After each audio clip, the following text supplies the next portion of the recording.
Get out, and don't you ever come back!" Laurel's voice cracked, not with sorrow, but with the searing, incandescent rage of betrayal echoing off the polished marble of their penthouse. She clutched her swollen belly, a silent testament to the future he was abandoning. Rhys Langford paused at the door, the chill of his ambition colder than the New York winter. "This isn't about you, Laurel. This is about legacy," he stated, his voice devoid of warmth. "Legacy built on lies and broken promises is just dust, Rhys. Go build your empire. But know this, you've lost the one thing that truly mattered." The door slammed, sealing 18 years of irreversible fate. The scent of cold rain and fresh coffee barely masked the tension inside the Upper East Side penthouse. Outside, the city was a glittering tapestry of aspiration, and Rhys Langford believed every single light was shining for him. At 32, he was on the cusp of finalizing the IPO for Langford Industries, a global logistics tech firm he had built from a single investment and sheer, relentless will. The process was consuming, demanding, and, crucially, incompatible with anything that required emotional bandwidth. It's not just the IPO, Rhys. It's the constant cancellation, the silence, the sheer disregard, Laurel Black said, her hands resting protectively on the gentle curve of her 6-month pregnancy. Laurel was a respected architectural historian, grounded and authentic, a perfect counterpoint to Rhys's sharp, volatile ambition. Until now, they had been a power couple, defined by contrasting yet complementary energies. Rhys didn't look up from the tablet where he was reviewing Q4 projections. He hated these scenes. They were inefficient. "I told you, the road show starts next week. I'll be in 6 countries in 10 days. We close in Shanghai. My entire net worth, the future of this company, is leveraged on this moment. I don't have time for prenatal classes and domestic drama." Laurel stood, moving to the massive window overlooking Central Park. She wore a simple charcoal dress, but her posture was regal, unbent by his cruelty. "Domestic drama? This is our child, Rhys. Your child. You asked for this family. You proposed on that cliffside in Santorini, promising me forever." He finally lifted his gaze, his eyes, the cool, assessing blue of a winter sky, meeting hers without warmth. "I proposed to the woman who understood my drive. I proposed to the partnership. Laurel, I need a wife who hosts, who smiles for the cameras, who understands that until the bell rings on the NASDAQ, everything else is secondary. I need a placeholder, not a project." The words landed not as blows, but as surgical incisions, precise and designed to hurt the most. Laurel gasped, placing a hand to her mouth, not for dramatic effect, but to stifle the sudden nausea of shock. "A placeholder? We both know I'm ready to run a multi-billion-dollar entity, but I'm not ready for a nursery," Rhys continued, his tone flat, as if discussing fluctuating commodity prices. "This child, it's poorly timed. It will demand things I cannot, will not, give right now. You're Laurel Black. You're strong. You're independent. You don't need me to raise it. The trust fund will be set up by the end of the month, irrevocable." This was the twist, the cold, calculated offer of financial freedom in exchange for emotional abandonment. It wasn't a fight. It was an executive decision, brutally delivered. "You think money can buy off my silence? Buy off the shame I'll feel telling my child who their father is?" Laurel's voice was low, dangerous. Rhys sighed, running a hand through his dark hair. "No one needs to know. You can tell people I died in a tragic yachting accident. I don't care. I just need a clean break. The investors are scrutinizing my personal life. Mark O'Hale, my VP of Corporate Strategy, pointed out the risk of an ill-timed family expansion. It's a liability. The mention of Marco Hale, the smooth, impeccably dressed executive who always seemed to watch Laurel with an unnerving, protective intensity, added a flicker of complexity. Marco had been Reese's confidant, his shadow, and Laurel always felt Marco was measuring Reese, calculating his vulnerabilities. Marco Hale, Laurel repeated, tasting the name like ash. He's calculating your downfall, not advising your success, Reese. You're trading a soul for stock. You're giving up your connection to the real world for a number on a screen. The ensuing confrontation was swift, ending with Laurel's furious demand for him to leave, the finality of the door slam echoing the collapse of their shared life. Reese left with a single black leather duffel bag, the only physical belongings he seemed to value. He didn't look back. His mind was already in Tokyo, negotiating with the Japanese equity partners. He convinced himself the knot in his stomach was adrenaline, not regret. In the ensuing days, Laurel initiated the divorce. She changed her name back, adding her mother's maiden name, becoming Laurel Blackford. She sold the penthouse, moved across the country to Seattle, and immersed herself in a new, quieter life, determined to build a solid foundation of authenticity and resilience for the daughter she now carried alone. The money Reese transferred sat untouched in a separate account, a painful reminder she swore never to rely on. She knew the most important legacy was the one she would craft, one built not on steel and stock, but on love and integrity. 18 years later, Reese Langford sat in his glass-walled corner office in San Francisco, high above the churning grey waters of the Pacific. Langford Industries, now rebranded as LangCorp Global, was a sprawling, multi-trillion-dollar behemoth specializing in AI-driven logistics, supply chain management, and predictive market analytics. Reese, at 50, was leaner, sharper, and utterly unforgiving. He was a creature of pure, distilled success, a myth in a bespoke suit. His personal life was a string of equally polished temporary arrangements. His current partner, Tessa Vaughan, a brilliant but emotionally detached mergers and acquisitions lawyer, suited his needs perfectly. Professional companionship without messy attachments. Holden, the quarterly growth is solid, but the margins on the APAC distribution centers are lagging by 1.2 points. What's the bottleneck? Reese's voice, filtered through the acoustic perfection of the office, was a low, constant rumble of expectation. Holden Pierce, his chief operating officer, stood patiently, holding a minimalist black notepad. Holden was younger, driven, and possessed the necessary ruthlessness, yet he retained a sliver of personal warmth that Reese had long purged. He was the perfect lieutenant. It's legacy software, Reese. We're still running the original Langford core on 15% of the network. It's functional but not adaptable to the new quantum models we're deploying in Europe. It's a drag on the whole system, Holden explained. Reese steepled his fingers, staring out at the city where he had once bought a ring for Laurel. The brief thought of her vanished like smoke. We have to integrate the quantum capability system-wide. I want a proposal to acquire a full-stack, cloud-native logistics platform by EOD. Something young, disruptive, and easy to bolt into our infrastructure. I don't want to spend 6 months retrofitting our own rust. Holden flipped a page. I anticipated this. Our market intelligence team identified 3 targets. The first 2 are solid, but conventional. The third, it's different. It's a Seattle-based startup called Vesta Tech.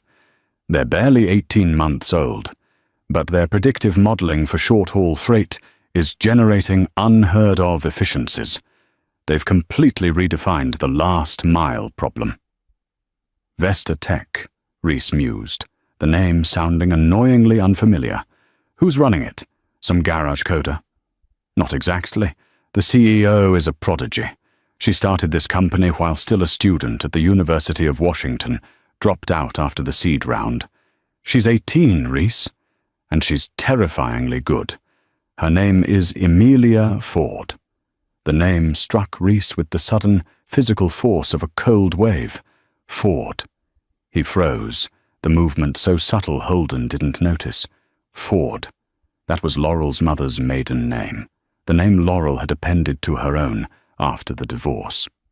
18. The age matched the timeline of his departure exactly.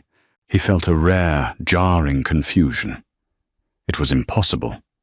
Laurel had gone to Seattle, yes, but she was an academic, a historian.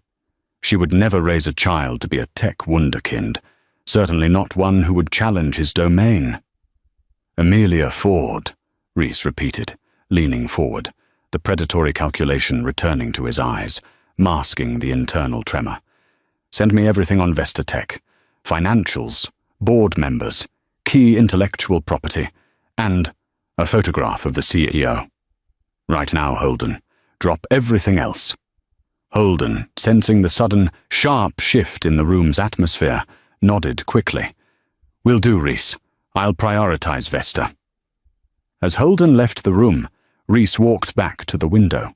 The city below looked different now, less like his empire, and more like a battlefield where a shadow from the past might have just appeared, armed with a better, faster algorithm. He didn't feel guilt. He felt a potent cocktail of surprise, professional curiosity, and a primal, possessive resentment that someone he had abandoned might have created something valuable he didn't control. This couldn't be a coincidence. It was a confrontation he hadn't prepared for. Minutes later, Reese's high-resolution wall screen lit up, displaying a meticulously compiled dossier on Vesta Tech. Holden Pierce was nothing if not efficient. Reese ignored the valuation numbers, the patent abstracts, and the list of venture capital backers. He clicked straight to the key personnel profile. The photograph loaded. Reese felt the air leave his lungs. It was Laurel, but younger, sharper, with an unsettling aura of command that Laurel had never quite possessed. The eyes were the same, striking emerald green, the jawline equally resolute, but the expression was harder, less yielding. This was Laurel filtered through ambition, focused and utterly devoid of the soft vulnerability he had discarded. Amelia Ford, age 18, position, founder and CEO, education, UW, 2 semesters, dropout. The dating was irrefutable, 18 years, the same city, the same surname component. This was the daughter he had paid to forget, the liability he had traded for $1 billion stock price, and she was now a direct, albeit small, threat to his multi-trillion-dollar firm. The irony was a bitter taste in his mouth. He picked up his desk phone and buzzed Holden. Get Marco Hale on the line. I want him on the next flight to Seattle. No, cancel that. I want him in this office in 2 hours. Tell him to clear his schedule for the next week. Marco Hale. Now the chief strategy officer, Marco had been with Reese since the beginning. He was the only person who knew the full, sordid truth about the divorce. Marco was Laurel's quiet, protective observer, and Reese had kept him close, in part to ensure Laurel remained silent, and in part because Marco was genuinely brilliant at calculating human variables, the kind of variables Reese himself ignored. Reese leaned back, his mind racing through 2 decades of financial strategy, only to be ambushed by one biological variable. He hadn't felt this visceral level of competitive excitement since the days leading up to his IPO. This wasn't just business. This was a deeply personal, unpredictable game of chess. When Marco arrived, impeccably dressed as always, his expression was a carefully blank slate. Marco had a deep, almost familial tie to Reese's success, but Reese knew that Marco's loyalty was transactional, tied to the size of the empire. You asked for me, Reese, Marco said, sitting stiffly in the chair opposite the desk. Reese gestured to the large screen displaying Amelia Ford's profile. Marco. Meet Vesta Tech and its founder, Amelia Ford. Marco's eyes flickered from the picture to Reese, then back again. He didn't react visibly, but a microsecond tension around his jaw betrayed him. I'm aware of Vesta. They're impressive, disproportionately fast growth for their sector. 18 years old, Marco. 18, Reese stressed, his voice low. You remember what happened 18 years ago. I remember a calculated risk assessment and a successful IPO, Reese. I also remember Laurel Black. Marco used Laurel's maiden name, a small, subtle defiance. This is her daughter, the one I provided for. Now she's built a company that's threatening to make my legacy software obsolete. A poetic irony, wouldn't you say? Reese's mouth curled into a half-smile that held no humor. Poetic, perhaps, or simply the inevitable result of two brilliant minds sharing genetic material. Marco countered, ever the pragmatist. What do you want me to do? I want you to make an offer, a clean, silent acquisition. We absorb Vesta, we silence the liability, and we get the tech. Offer them a preposterous sum, an absolute, non-refusable offer. No public statement. No mention of me. You handle it. Marco hesitated. She's not Laurel, Reese. Laurel would have taken the money and vanished. Amelia Ford is publicly challenging the status quo. She has funding from Tessa's rival firm, Emerson Capital. She wants to be seen. You can't just buy her off. Everyone has a price, Marco. Find hers. If money fails, find the leverage. I need Vesta Tech, and I need this situation contained. I don't want the media to connect Langford with a prodigy named Ford from Seattle who is exactly 18. Marco understood the severity of the request. Reese wasn't just protecting a market share. He was protecting the meticulously clean narrative of his entire life, the narrative that painted him as a self-made titan, not a runaway father. I'll go to Seattle. I'll make the initial approach, but I must warn you, Reese. Dealing with a child you abandoned can be complicated. The cost won't just be financial. Then let the games begin, Reese said, his eyes now alight with cold, thrilling challenge. He felt alive, energized by the sudden, dangerous intrusion of his past. He had walked away from Laurel Black's vulnerability. Now he was about to face Amelia Ford's formidable resilience. He had severely underestimated the kind of woman Laurel Black Ford had become. She hadn't raised a victim. She had raised a weapon, and now that weapon was pointed directly at the heart of his empire. Marco Hale arrived in Seattle on a Tuesday morning, the city draped in its familiar mist, a world away from the relentless sunshine and cold, glittering success of San Francisco. For Marco, the city felt heavy with ghosts. He had spent years standing in Reese's shadow, executing Reese's directives. But Laurel Black Ford had always been the unspoken boundary, the line Marco refused to cross until now. He was here not just for Lang Corp, but for Reese's meticulously guarded secret. Marco's first stop was not a boardroom, but a quiet, anonymous cafe near the University District, close to Vesta Tech's headquarters, a converted brick warehouse, deliberately raw and anti-corporate. He observed Amelia Ford from a distance, hidden behind a Financial Times and an expensive Italian espresso. Amelia, at 18, was a whirlwind of focused energy. She wasn't dressed in the standard Silicon Valley hoodie. She favored sharp, tailored blazers and dark jeans, a look that conveyed authority without age.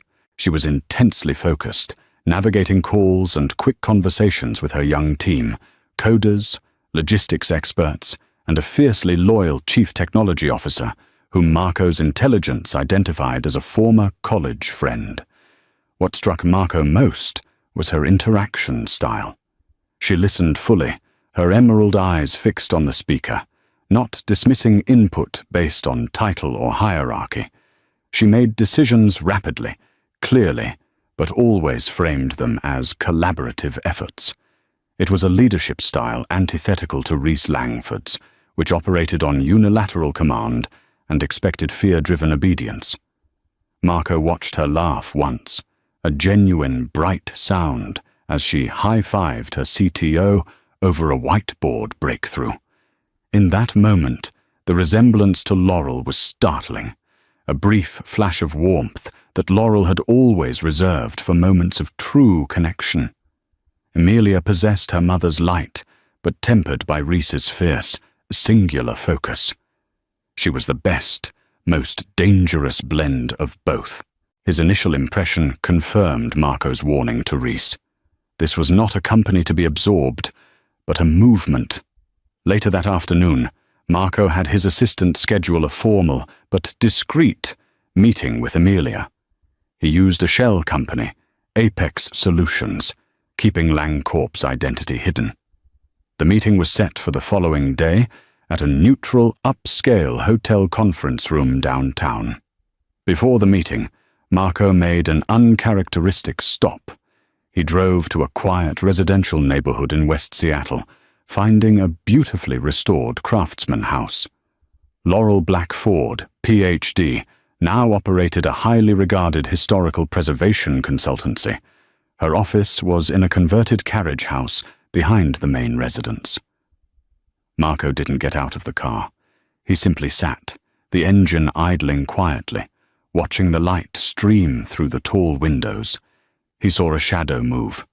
Laurel, no doubt, working on some ancient city planning document or architectural survey. She was thriving, building a legacy of substance and authenticity, exactly the kind of life Rhys had dismissed as inefficient drama. Marco felt a profound, unexpected sense of guilt. He wasn't just Rhys's executive. He was the one who had advised Rhys that Laurel's pregnancy was a financial liability, the one who had suggested the clean, brutal break. He had prioritized the IPO, the metric of success, over the humanity of his friend. He had failed Laurel, and now he was here to complete Rhys's latest act of control over the consequences of that failure.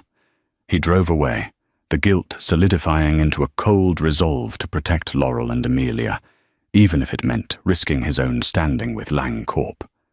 The meeting between Marco Hale and Emilia Ford began precisely at 9 a.m. Emilia entered the room with the quiet self-possession of a seasoned executive, offering a firm handshake and an assessing, unblinking gaze that seemed to catalogue Marco's tailored suit and expensive watch instantly. "Mr. Hale, thank you for making the trip. Apex Solutions is a new name in this space. I've done my due diligence. You have deep ties to major Bay Area logistics firms. Let's dispense with the pleasantries. What exactly does Apex Solutions want with Vesta Tech?" Emilia asked, her voice clear and resonant. Marco admired her directness. She was bypassing the elaborate dance of corporate courtship. "Ms. Ford, we represent a client, a Fortune 50 company, a giant in the global supply chain sector. Our client is facing a critical internal bottleneck regarding last-mile predictive modeling. Your VestaCore algorithm is, quite simply, the solution. It's disruptive. It's unique." "I'm flattered," Emilia responded, a faint smile playing on her lips, but her eyes remained serious. "But Vesta Tech is not for sale. We have just closed a substantial Series A with Emerson Capital and are currently exceeding all internal growth metrics.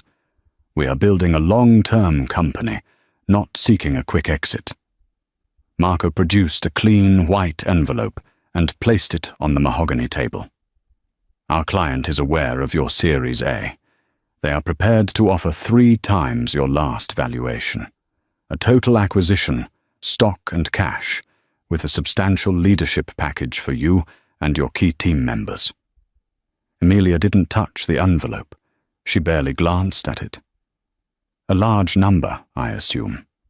Let me tell you why the number is irrelevant, Mr. Hale. Vestatech was founded to challenge the fundamental inefficiencies of legacy logistics giants, companies that rely on antiquated technology and predatory market practices to survive. We built Vesta to disrupt them. Selling out to one of those giants would negate the entire mission. It would be a betrayal of every sleepless night my team has invested. The word legacy hung in the air, a direct, unintentional accusation against Lang Corp Global and Reese Langford. Marco felt the true nature of the confrontation. Emilia was challenging not just a corporation, but the very ethos of a man she had never met. Ambition is commendable, Ms. Ford, but so is pragmatism. Your technology, while excellent, is running on limited capital and limited scale. We can offer instant, global deployment, resources, and infinite runway. With us, you solve the world's logistics problems tomorrow. On your own, you'll fight bureaucratic red tape for 5 more years. Emilia leaned back, her composure unshakable. Or, on our own, we'll build a better Lang Corp in 5 years. You mentioned your client is a giant in the sector. I have my suspicions. Let me ask you, does your client use Langford core technology on their legacy networks? Marco felt a chill. She was digging straight to the heart of Reese's vulnerability, the very rust he was trying to replace. I am not authorized to discuss my client's internal tech stack, he said smoothly. Emilia chuckled, a short, knowing sound. Of course not. But here is my counteroffer, Mr. Hale. Tell your client that Vestatech is willing to partner on a pilot project. We will integrate our Vesta core alongside their legacy system. If we can prove a 10% efficiency gain on their North American network in 6 months, they will grant us a strategic investment round on our terms and a pathway to a long-term partnership, not an acquisition. Reese Langford doesn't do partnerships, Ms. Ford. He does control, Marco thought. But he merely said, that is not the scope of my client's request. They want the IP, clean and contained. Emilia stood, signaling the end of the discussion. Then the answer is no, Mr. Hale. Tell your client that if they are looking for a liability, they should look at their own outdated systems. If they want a solution, they'll meet us on the playing field, not try to buy us out in the parking lot. As Marco gathered his papers, a sudden urgent thought prompted him to ask, venturing into dangerous personal territory. Ms. Ford, your mother, Laurel Black Ford, is she supportive of this venture? It's a huge undertaking for someone your age. Emilia's eyes narrowed instantly, the polite veneer dissolving into cold suspicion. My mother has always been my greatest advocate. But what does my personal life have to do with this transaction, Mr. Hale? Did your client's research extend beyond our financials? In a hostile takeover scenario, everything is relevant, Miss Ford. I just wanted to ensure that your foundation is as strong as your algorithm. Marco lied, a sinking feeling in his gut. My foundation is unbreakable, Mr. Hale.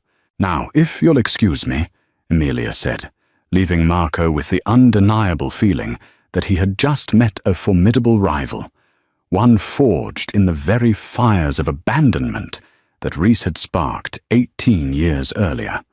Marco returned to his high-rise hotel suite, feeling the weight of failure and the pressure of Reese's inevitable wrath. Emilia's rejection was a calculated insult, a direct challenge. She was playing high-stakes poker, and she knew exactly how to raise the ante. He drafted a coded message to Reese, stating simply, "Target is aware of client's system deficiencies. Acquisition rejected. Proposes strategic partnership at 10% efficiency proof. Personal angle exposed." Before Reese could reply, Marco did the one thing he knew he had to do. He went to see Laurel. He drove back to West Seattle in the late afternoon. This time he parked, took a deep breath, and walked up the flagstone path to the carriage house office. The moment he knocked, he knew he was crossing a threshold from which there was no return. Laurel opened the door, dressed in stylish work clothes, her hair slightly pulled back, a faint line of dirt smudge on her cheek from handling some old artifact, a picture of intellectual engagement. She hadn't seen him in 18 years, but the recognition was instant, a mutual punch to the gut. The years had softened the sharp edges of her youth, replacing them with a luminous, deeply rooted strength. "Marco, you have a profound nerve showing your face here," Laurel said, her voice steady, but tinged with deep-seated resentment. "Laurel, I know. I had to see you. I'm not here for Reese. I'm here because of her." Laurel stiffened, glancing back into the depths of her office. "You leave Amelia out of this. She knows nothing about him." "Reese knows, Laurel. He saw the Vestatech profile. He saw Amelia's name and the age. He recognized the connection immediately. Laurel Ford. He sent me to acquire her company and contain the situation." Laurel stepped back, letting him into the dimly lit office, the scent of aged paper and wood filling the air. Contain the situation? Is that what he calls abandoning his own flesh and blood, and then trying to buy her genius later? He's pathetic. He's terrified, Laurel. Not of her, not yet, but of the optics, of the narrative of the great Reese Langford being exposed as a runaway father whose cast-off daughter is now better at his job than he is. It's an existential threat to his ego. Laurel sat down, rubbing her temples. The carefully constructed piece of 18 years was shattering around them. I raised her to be authentic. I raised her to trust her own mind, not a spreadsheet. She knows nothing of Reese. I told her he died, Marco. A tragic yachting accident, just like he suggested. I protected her. And you succeeded, Laurel. She is fierce. She rejected his ludicrous acquisition offer and challenged him to a technology duel. She is everything you ever wanted her to be, and exactly what Reese fears. Marco looked at her, his expression heavy with a confession 18 years in the making. I told him to leave, Laurel. I was his VP of strategy. I told him the pregnancy was a liability before the IPO. I prioritized the capital markets over my own conscience. I am as complicit as he is, perhaps more so, because I stayed and watched him build his empire on the foundation of your pain. Laurel looked at him, surprised by the honesty. For years she had blamed Reese entirely, but Marco had been the silent enabler, the trusted advisor who affirmed the cruelty. And why are you telling me this now, Marco? A sudden crisis of conscience? Or are you looking for leverage to use against Reese too? I saw Amelia today. She has your fire, Laurel, and she is about to go to war with her father, unknowingly. Reese won't stop at buying the company. He'll use any means necessary to neutralize the threat. I came here to ask you what you want. Do you want to protect Amelia from the truth and let Reese destroy her company? Or do you arm her with the truth so she can truly fight him? Laurel stared at the framed architectural drawings on her wall, the quiet, powerful structures she had helped preserve. She realized that everything she had built for Amelia, the resilience, the authenticity, the strength, was about to be tested. The truth, hidden for 18 years, was the last, most dangerous weapon. Marco, Laurel said finally, the determination hardening her face. I want Reese out of her life, forever. I want him to lose this fight. And if he tries to hurt her, I will expose him. Not just as a father, but as the corporate fraud he truly is. And you, Marco, you have a choice to make. Are you still his strategist, or are you finally standing on the right side of the ledger? Marco knew his position at Lang Corp was now forfeit. I already chose, Laurel. Tell me what you need. Meanwhile, back in San Francisco, Reese Langford was livid. Holden Pierce, his COO, stood silently as Reese reviewed Marco's coded message on his private terminal. A partnership with an 18-year-old upstart who thinks she can dictate terms to LangCorp Global. The audacity. Tessa Vaughan, Reese's current partner and M&A specialist, walked in, impeccably dressed for a late dinner. What audacity, darling? Still wrestling with the Seattle startup? Vesta Tech. The founder rejected a 3 times valuation offer. She proposed a conditional partnership, a ridiculous challenge to our systems. Reese spat out, hitting his desk. Tessa reviewed the details on a spare screen. Amelia Ford. Impressive. But Marco Hale should have closed this. This smells like personal antagonism, Reese. You need to stop using Marco as your proxy. Send me. I'll go in as LangCorp M&A lead. We'll offer an acquisition, and if she refuses, we initiate an aggressive competitive pricing strategy that will bleed her VC funding dry in 6 weeks. We'll acquire the IP out of bankruptcy. That's how you deal with upstarts. Reese looked at Tessa, admiring her cold efficiency. It was a clean, logical play. But suddenly, logic wasn't enough. He looked back at Amelia's picture on the screen, seeing the undeniable echo of Laurel's fierce determination. No, Tessa, I'm not sending you to bleed her dry. I'm going myself. This isn't just business anymore. This is a personal challenge. She wants to see me on the playing field? Fine. I'll meet her.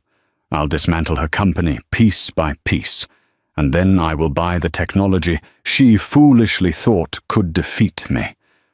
Book a private jet to Seattle. Code name, Shadow Acquisition. Reese was not just motivated by profit or legacy software now. He was motivated by a need to prove that the path he chose 18 years ago, ambition over family, was the only path to true, absolute power. And if his own daughter had to be the demonstration of that fact, so be it. The stage was set for the father and daughter to finally meet, unaware of their biological connection, but already locked in a bitter corporate war. The meeting room at Vesta Tech was nothing like the plush, anonymous conference suite Marco had booked. It was a brightly lit, glass-walled cube overlooking the active industrial pulse of the warehouse, a subtle statement that Vesta was grounded in the reality of logistics, not the abstract numbers of finance. Reese Langford, radiating power in his charcoal suit, walked in flanked by Holden Pierce, his COO, and a sharp-edged legal advisor. He was no longer representing a shell company. He was LangCorp Global, the titan come to personally crush a mosquito.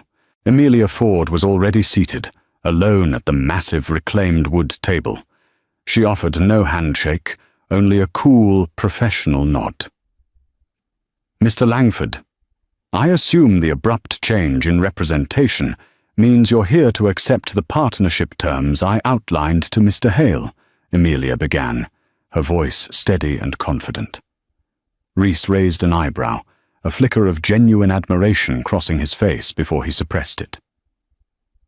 Ms. Ford, I appreciate your confidence, but LangCorp Global does not accept terms from a company barely out of its Series A funding. The partnership proposal is off the table. I am here to present a final, non-negotiable offer for the full acquisition of Vesta Tech. Holden Pierce slid a folder across the table. It was thicker than Marco's initial envelope, detailing an even higher valuation and comprehensive employment contracts. Amelia didn't open the folder. She kept her hands folded neatly on the table. I find that short-sighted, Mr. Langford. Mr. Your internal analysis, the one that led you to send an anonymous intermediary, clearly shows that your legacy systems are a catastrophic drag on your operational efficiency. Vesta Core is the cure. But if you try to absorb the cure, you risk killing the patient. My team is young, agile, and culturally averse to the kind of bureaucratic monolith you run. We'd be integrating rust into gold. Reese leaned back, a cold smile forming. Bureaucratic monolith?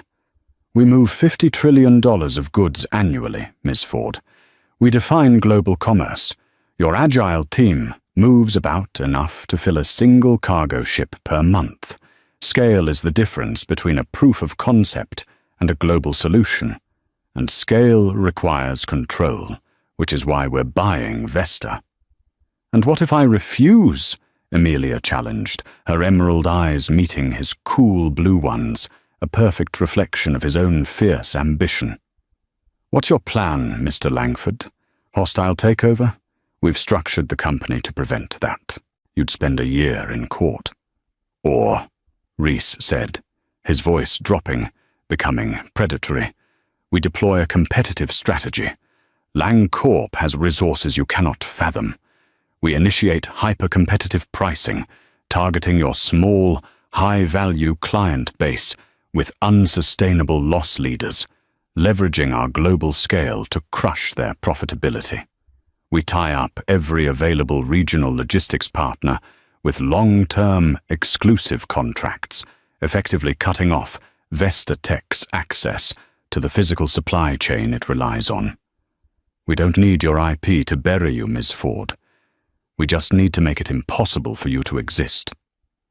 Amelia finally unclasped her hands, resting her palms flat on the table. A slight tremor, the only hint of the pressure. She had anticipated this aggression, but hearing the architect of corporate destruction spell out her company's demise was sobering. You're talking about economic terrorism, Mr. Langford, targeting a small, innovative startup, purely out of fear and ego, she stated, her voice tight. I call it market correction, Reese corrected. This is the game, Ms. Ford. You wanted to play on the field. This is the field. You can take the money now, walk away rich, and let us use your IP to save our legacy, or you can watch Vestatech hemorrhage cash and dissolve into bankruptcy, allowing us to acquire the assets for pennies on the dollar anyway. Your choice. Amelia stood up, pushing her chair back slightly. You misunderstand Vesta's core strength, Mr. Langford. We didn't build Vesta to be acquired, and we didn't build it to be financially dependent on a fragile Series A. We built Vesta to operate on a minimal footprint with unmatched efficiency. You can block cargo lines, but you can't block data. Your greatest liability isn't your legacy software. It's the arrogance that assumes a young company is always financially vulnerable. She leaned over the table. You see a weak startup. I see a giant that is structurally incapable of competing with pure algorithmic speed. If you start a price war, you'll teach the market your vulnerability. You'll force us to partner with your largest competitor, Atlas Logistics, who, unlike you, is hungry for disruption. They will fund us, and we will take down Lang Corp together. The only thing you'll acquire is a permanent enemy. My offer stands. Partnership or war. But if it's war, Lang Corp will be the first casualty. Reese stared at her, mesmerized. Her sheer force of will, her flawless calculation of risk, and her immediate identification of his true weakness, the potential alliance with Atlas Logistics, was chilling. She was more like him than he had ever wanted to admit. He suddenly felt a perverse, overwhelming urge to claim her talent, to have her power channeled into his empire. You have your mother's eyes, Miss Ford, Reese heard himself say, the words slipping out of his control, a sudden crack in his armor. Amelia froze, her expression shifting from steely confidence to utter bewilderment. Excuse me, what did you just say? Before Reese could recover and dismiss the comment, the conference room door opened and Laurel Black Ford walked in, followed closely by Marco Hale. The entrance of Laurel and Marco was the sudden, seismic shock that halted the corporate battle instantly. Laurel stood tall, her presence instantly dominating the room, radiating 18 years of quiet fury and protective love. "Laurel," Rhys whispered, the sound raw and unfamiliar, as if his throat had forgotten how to process human emotion. Holden and the legal counsel stared, utterly confused. Amelia turned, seeing her mother's strained face and the strange, tense dynamic between the three older adults. "Mum? What are you doing here?" "And Marco, I thought you left." Laurel ignored Amelia, her gaze fixed entirely on Rhys. "The negotiation is over, Rhys. You can't acquire Vesta Tech, and you can't destroy it. Because the only thing you will succeed in doing is destroying the carefully constructed lie you've built your empire on." Rhys stood up, gripping the edge of the table. "This is a business negotiation, Laurel. You have no place here. Get out." "I have every place here," Laurel countered, stepping closer to Amelia. "You were right, Rhys. Amelia has my eyes, and she has your relentless ambition. She is also the daughter you abandoned 18 years ago." The silence that followed was absolute, a void into which Rhys's entire identity plummeted. Holden Pierce looked utterly horrified. Amelia stared, first at Laurel, then at Rhys, the comprehension slowly, painfully dawning. What are you talking about, Mom?" Amelia asked, her voice trembling for the first time. "Who is he?" Laurel placed a hand gently on Amelia's shoulder.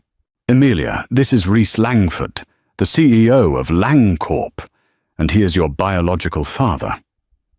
Amelia staggered back, clutching the chair for support, her emerald eyes wide with shock and disbelief. No, that's impossible. My father, he died in a yachting accident." "That was the lie he paid for," Laurel confirmed, her gaze burning into Rhys. "He told me to tell you he was dead. He discarded us for an IPO. He bought his success with his soul, Amelia. And now, 18 years later, he is trying to buy the consequence of his abandonment, your genius, or destroy it if he can't control it."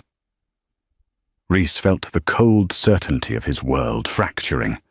He looked at Amelia, seeing the pain and betrayal replacing the fierce intelligence he had so admired.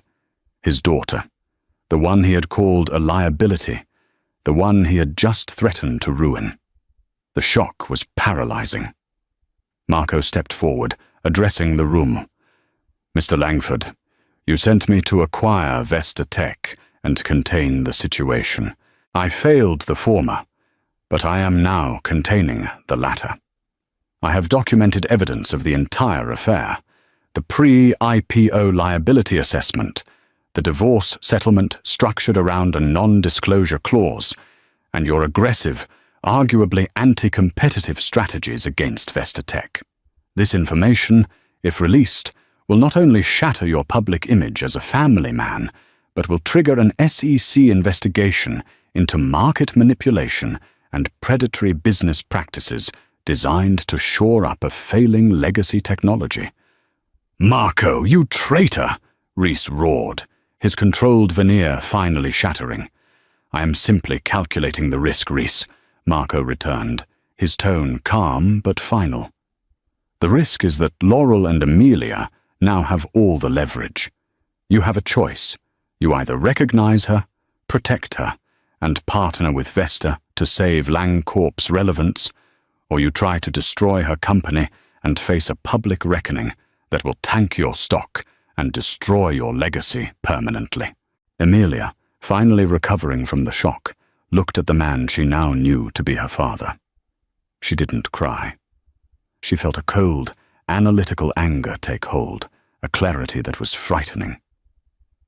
"So the legacy software you were trying to fix was just a metaphor for your failed personal life," Amelia stated, her voice chillingly devoid of emotion.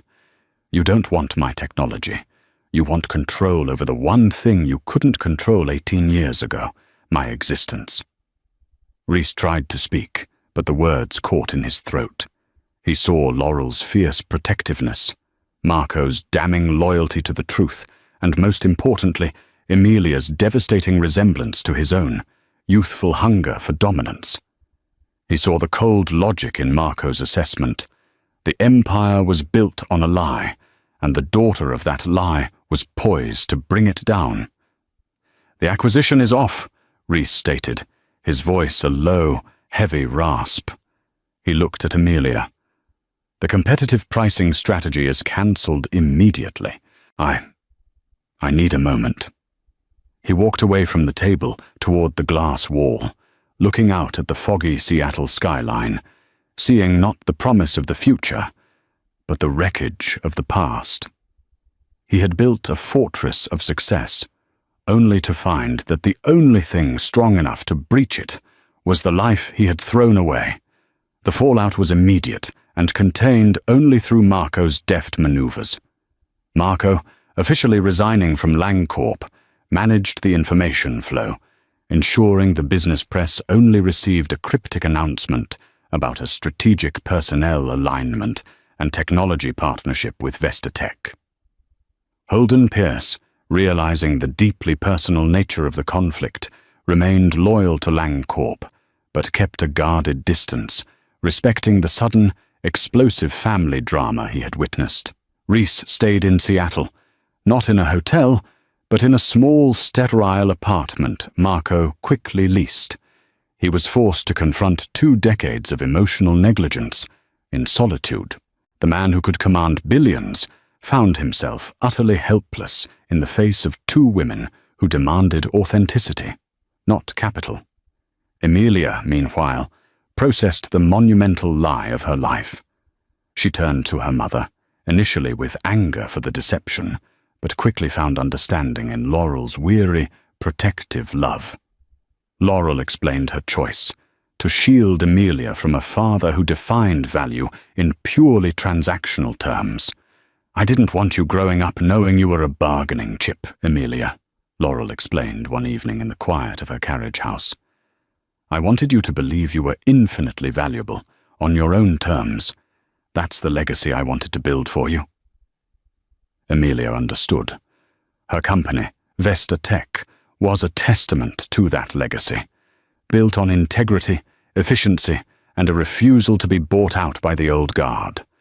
Reese, stripped of his corporate weapons, realized that the only way to engage with Emilia was on her terms, respect and professional merit. A week later, Reese, through Marco, requested a formal, professional meeting with Emilia.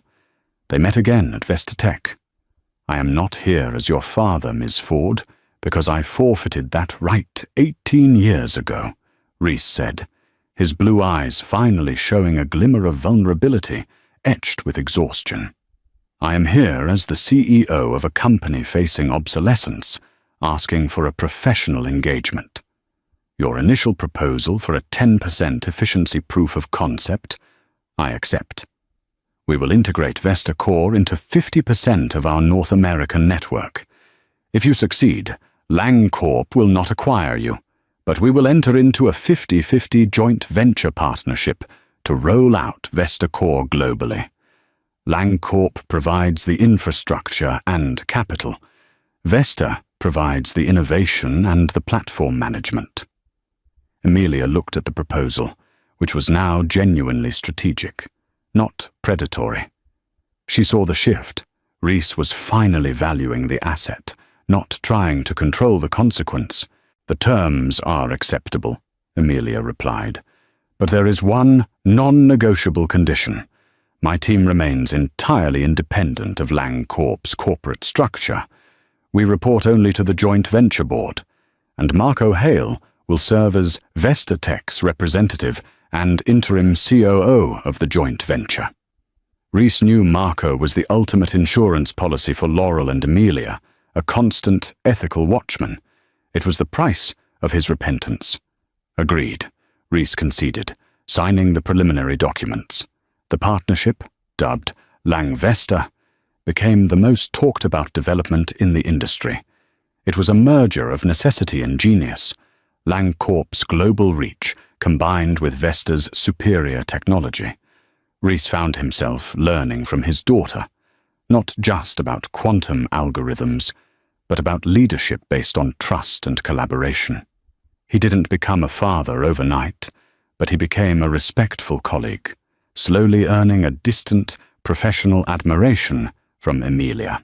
He started attending joint venture board meetings with an unexpected humility, listening more than he spoke. Laurel, seeing Emilia secure and respected, finally released the reservoir of anger she had held for 2 decades.